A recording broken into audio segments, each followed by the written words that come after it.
Le grand ministère de la mer. Je peux dire que ce message fait suite à un message très important qui s'intitulait La révélation du huitième jour, qui a été publié en décembre 2018. Ce message mettait déjà en lumière la vraie place de la femme et de la mère croyante. Et je disais, pour résumer rapidement, que la mère consacrée, elle permet la consécration de son fils aîné en retour. Que le récit biblique de bon nombre de prophètes le prouve et que cette grâce spéciale, Marie, mère de Jésus, l'a reçue en étant bénie avec le fruit de ses entrailles, Jésus. Si bien que, tant que des mères ne se sont pas consacrées pour Dieu, leurs enfants ne peuvent l'être à leur tour. Alors avec ce nouveau message d'aujourd'hui, je souhaiterais insister sur la mère comme étant le pilier de la famille, et en particulier de la famille chrétienne. Bien sûr, je n'exclus pas les juifs, c'est la même chose pour eux. Alors je n'ai pas dit le pilier du couple, mais celui de la famille. Dès que des enfants naissent, son rôle devient prépondérant. La tradition juive fait d'elle celle qui transmet la judaïté. Et cette tradition repose sur plusieurs faits bien réels qui montrent que la mère préserve l'identité juive. L'identité, ne l'oublions jamais, elle se voit par les actes, avant de l'entendre par la bouche, ou de l'écrire sur un registre. Alors cette identité juive, elle s'inscrit avec notamment les récits de Ruth, la Moabite, qui a joué le rôle de ciment dans la généalogie judaïque. Sa consécration a permis qu'elle soit rajoutée à la grande tribu de Juda en épousant Boaz. Mais surtout, sa consécration a permis de mettre au monde un fils, Obed, qui sera le grand-père du roi David. Ruth montre ce qu'est la mère pour un peuple. Alors je vous lis un passage. Tout le peuple qui était à la porte et les anciens dirent « Nous en sommes témoins. Que l'Éternel rende la femme qui entre dans ta maison semblable à Rachel et à Léa, qui toutes les deux ont bâti la maison d'Israël. Manifeste ta force dans Ephrata et fais-toi un nom dans Bethléem. » C'était Ruth, chapitre 4, verset 11. Alors à la lecture de ce récit, cela saute aux yeux, une mère consacrée, c'est le bâtisseur de la maison de Dieu. Ce n'est pas rien. Fais-toi un nom dans Bethléem. Les Judaïtes attendent d'elle qu'elle soit féconde et que des fils sortent de son union et qu'elle soit une bonne mère en consacrant ses enfants. Ici, les noms de Ruth, de Rachel et de Léa sont associés à cette construction de la maison d'Israël. Mais pourquoi pas Rebecca ? Eh bien, ce rôle apparaît tout aussi important. C'est elle, après tout, qui a mis au monde Jacob, ce même Jacob qui changera de nom en devenant Israël. Rebecca a fait plus que cela même. Rebecca, femme d'Isaac, a agi de façon décisive pour que Jacob soit choisi en tant qu'aîné à la place de son frère Ésaü, qui était l'aîné au départ. C'était lui le jumeau né en premier. Mais Rebecca n'a pas agi droitement. Elle a agi avec des arrière-pensées, avec une intention détournée. Car Dieu a pourtant dit à Rebecca qu'il sanctifiera l'aîné pour être son serviteur. Mais voilà, la femme d'Isaac aimait beaucoup plus Jacob, le cadet, et sa préférence pour ce fils l'amena à concevoir tout un stratagème visant à tromper son mari Isaac. C'est elle qui triche pour que Jacob reçoive la bénédiction de son père. Elle habille Jacob avec les vêtements d'Ésaü. C'est elle qui alimente l'ambition de son fils pour voler la bénédiction à Ésaü. C'est encore elle qui concocte un bon plat pour que son mari Isaac, atteint de cécité, confonde ses deux fils. Le rôle de Rebecca est primordial pour que son fils préféré, Jacob, déborde de confiance en lui et qu'il ait de l'ambition pour devenir le père des 10 tribus d'Israël, qui est le berceau généalogique d'où sortira Jésus, fils de Dieu. Rebecca et son ambition, pour son fils, va encore plus loin. C'est elle qui choisit la femme de Jacob. Et comment ? Eh bien, il suffit de lire la fin du chapitre 27 de la Genèse et le début du chapitre 28, et là on comprend comment, à partir des lamentations de Rebecca auprès d'Isaac son mari, elle oriente directement son fils sur les filles de Laban, son frère. Isaac va alors donner l'ordre à Jacob d'agir ainsi. « Lève-toi, va à Padan-Aram, et prends-y une femme d'entre les filles de Laban, frère de ta mère. » L'ordre vient du patriarche Isaac, oui, alors que c'est Rebecca qui a tout manigancé en amont, pour que cela arrive ainsi. C'est bien elle, la gouvernante et régente de la famille. Ce stratagème de Rebecca pour son fils préféré, ce type de relation mère-fils, n'est pas exceptionnel. Je sais que beaucoup d'enfants juifs y reconnaîtront leur propre mère. Ce sont les mêmes actes. Elle les adore, elle les materne, les pouponne et vont jusqu'à s'immiscer dans leurs affaires, dans leur vie privée, jusque dans leur couple ou dans leur mariage. La leçon à retirer de cela, c'est que Rebecca a agi comme une insensée en voulant tout contrôler, jusqu'à dire à son fils, on lit ça dans Genèse chapitre 27, verset 13, que cette malédiction, mon fils, retombe sur moi. Écoute seulement ma voix. La mère qui voue une adoration sans faille à son enfant va souvent inconsciemment provoquer les traits de caractère de ce dernier. On pourra dire telle mère, tel fils. Et Jacob a lutté avec Dieu, comme sa mère l'a fait avant lui, et même devant lui. Donc une règle se dessine. La mère, qui elle-même est remplie d'ambition, elle augmente la confiance et l'ambition de ses enfants, c'est indéniable. Une mère non consacrée agit par passion. Elle fait croître démesurément la confiance de son enfant, qui se surestime, s'enfle d'orgueil, et elle le pousse à l'excès dans ses ambitions. Elle lui donne une soif intarissable de grandeur. Elle agit alors comme un aiguillon. Elle pique. Mais elle pique comme le fait ou le ferait un démon. Un démon, ça met le feu dans le sang. Ça augmente l'énergie, la détermination à faire le mal. Eh bien, combien de mères, pour leur fils, ont tout fait pour qu'il affectionne à se battre pour réussir socialement? N'ayons pas peur des mots. Elles ont été le démon de leur enfant. En parlant de réussite sociale, il est surprenant de constater le nombre important d'acteurs, d'animateurs de télé, de grands hommes politiques ou de grands lobbyistes juifs ayant une mère ambitieuse, ayant une mère très protectrice, qui n'hésite pas à s'ingérer dans leurs affaires, dans leur vie. Elles font plus que de les surprotéger, elles les coachent.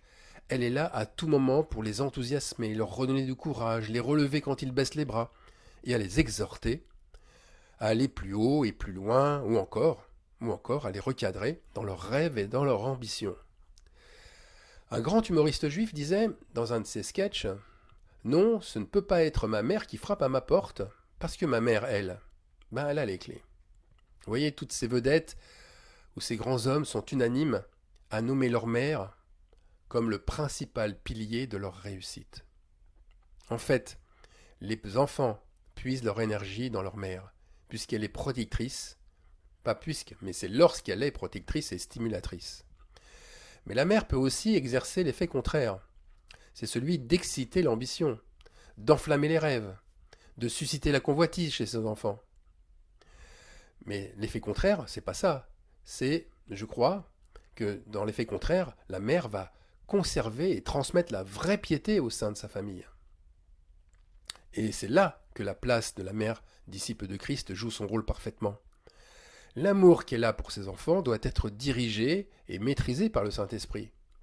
Elle peut, dans ces conditions, atténuer la passion et le désir de briller chez ses enfants. Elle a alors le rôle de calmer les ardeurs pour que ses enfants reviennent à la réalité de la foi. Elle leur permet d'être plus modérés, plus tempérants, plus raisonnables, et pourquoi pas plus doux. Je crois que la mère a ce rôle. Elle a cette mission, et cette mission, c'est de pasteur. Elle a la mission de pasteur dans sa famille.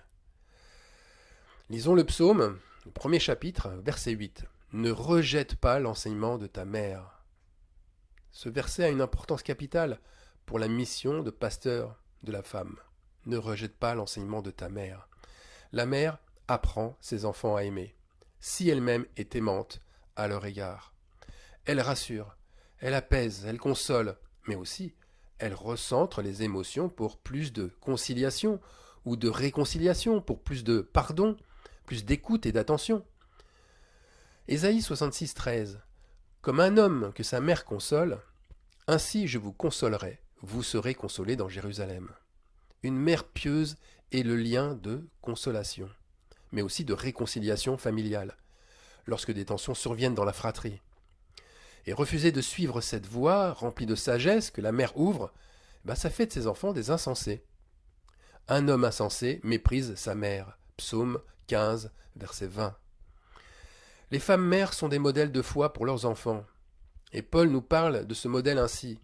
Les femmes de même doivent être honnêtes, non médisantes, sobres, ça veut dire modérées, fidèles en toutes choses. 1 Timothée 3,11. La force du témoignage de la femme, c'est son modèle de piété, au sein de la famille, de sa famille. Une mère pieuse, qui est consacrée, ne devrait avoir comme intention que de consacrer ses enfants. C'est le grand but de sa vie. Anne a réalisé son grand but en consacrant le prophète Samuel. Élisabeth a réalisé son grand but en consacrant Jean-Baptiste. Marie, la mère de Jésus, a réalisé son grand but en consacrant Jésus. Or, une fois consacrée, Jésus ne l'appela plus mère, mais femme. Et pourquoi ? Parce qu'il avait changé de relation avec sa mère, parce qu'elle n'avait plus à s'insérer dans ses affaires et dans sa vie. Regardez Jean, chapitre 19, verset 26. Jésus, voyant sa mère et auprès d'elle le disciple qu'il aimait, dit à sa mère, « Femme, voilà ton fils. » Alors le grand drame de beaucoup de croyants, c'est qu'ils n'arrivent pas à couper le cordon ombilical qui les relie à leur mère. Même une fois convertis, leur mère reste omniprésente, et cette dépendance devrait les renseigner sur leur manque de consécration. Un croyant converti se confie à son Père céleste. Il a arrêté de prendre ses conseils auprès de sa mère. Car la mère, elle peut bâtir la maison de Dieu comme en être la principale destructrice. Et les récits bibliques, étonnamment, ils associent très souvent les rois de Juda avec leur mère. Et le sens des noms sont donnés comme un signe de leur destin. Rebecca, revenons à Rebecca, elle signifie ensorcelante, qui prend au piège. Elle a comme ensorcelé son fils, et elle a pris au piège son mari. Alors un autre exemple, le roi Acasia. On lit ça, aussi pareil, dans les chroniques ou dans les livres des rois. Acasia avait 42 ans lorsqu'il devint roi, et il régna 1 an à Jérusalem. Sa mère s'appelait Athalie, fille d'Omri. Alors que signifie Athalie ? Cela signifie affligée, affectée, atteinte d'un mal. Cette femme, son manque de consécration a provoqué la chute de son fils. Elle est atteinte d'un mal qui excita Acasia à faire la guerre. Lisons le verset qui suit. Lui aussi, Acasia, marcha dans les voies de la maison d'Akab, car sa mère était sa conseillère à mal faire. Acasia ne régna qu'une seule année, après quoi il fut exécuté par ses adversaires. Voilà les conséquences. Voilà les conséquences d'une mère non consacrée sur son fils. Qu'est-ce qu'elle fait ? Elle accélère sa fin. Alors aujourd'hui, beaucoup de mères ne remplissent pas leur mission chez elles. Certaines sont absentes, d'autres dominatrices, d'autres castratrices, d'autres rejettent leurs enfants ou les dévalorisent. Et la conséquence, elle est évidente. C'est le pasteur, c'est le curé, c'est l'enseignant dans l'église qui a pris ce rôle. Et est-ce juste de le faire ? De même, les mères qui exercent maintenant leur ministère pastoral dans l'assemblée auprès de leurs frères et sœurs, est-ce leur rôle ? Voyez, l'eau a été changée en absinthe, et l'absinthe c'est une plante qui provoque des convulsions. Et l'eau n'est plus potable, le bien est changé en mal. La femme doit revenir à sa mission essentielle, d'abord, en premier, chez elle, dans son foyer. Et c'est ce que nous révèle 1 Timothée 2,15, qui va dans le même sens que la mission pastorale que la femme, que la mère a auprès des siens.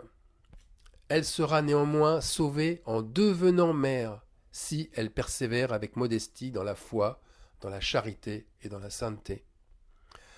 Alors cette persévérance ne se fera pas sans douleur. Élever ses enfants se fera difficilement. La malédiction que reçoit Ève, tu enfanteras dans la douleur, cette malédiction ne se borne pas strictement à l'accouchement. La venue même d'un enfant, elle sera douloureuse pour la mère.